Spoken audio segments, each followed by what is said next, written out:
أعوذ بالله من الشيطان الرجيم. بسم الله الرحمن الرحيم. الحاقة. ما الحاقة؟ وما أدراك ما الحاقة؟ كذبت ثمود وعاد بالقارعة. فأما ثمود فأهلكوا بالطاغية، وأما عاد فأهلكوا بريح صرصر عاتية سخرها عليهم 7 ليال و8 أيام حسوما فترى القوم فيها سرعى كأنهم أعجاز نخل خاوية فهل ترى لهم من باقية. وجاء فرعون ومن قبله والمؤتفكات بالخاطية فعصوا رسول ربهم فأخذهم أخذة رابية. إنا لما طغى الماء حملناكم في الجارية لنجعلها لكم تذكرة وتعيها أذن واعية.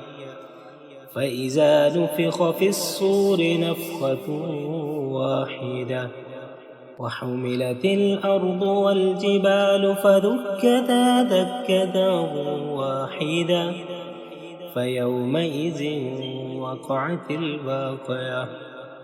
وانشقت السماء فهي يومئذ واهية والملك على أرجائها ويحمل عرش ربك فوقهم يومئذ 8.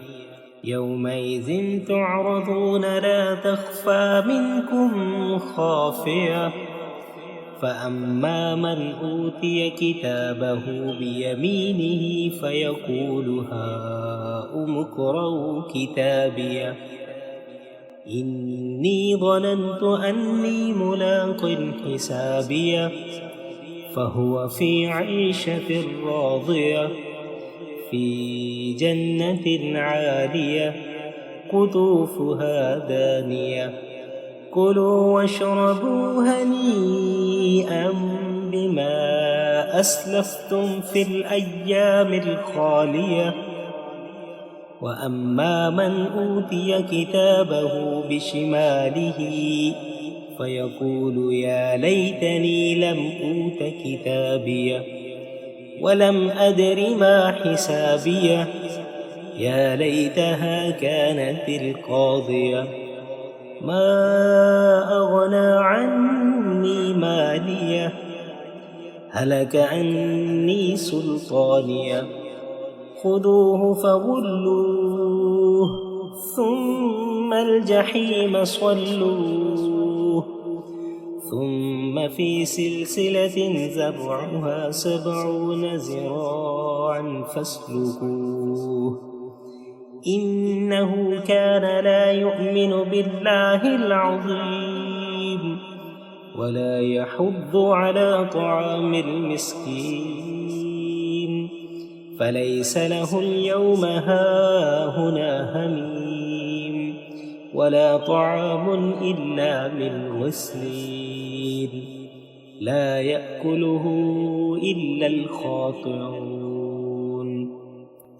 فلا أقسم بما تبصرون وما لا تبصرون إنه لقول رسول كريم وما هو بقول شاعر قليلا ما تؤمنون ولا بقول كاهن قليلا ما تذكرون.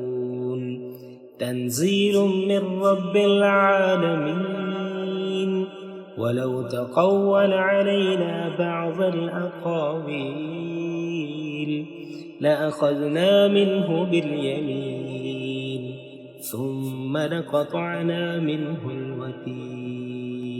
فما منكم من أحد عنه حاجزين وإنه لتذكرة للمتقين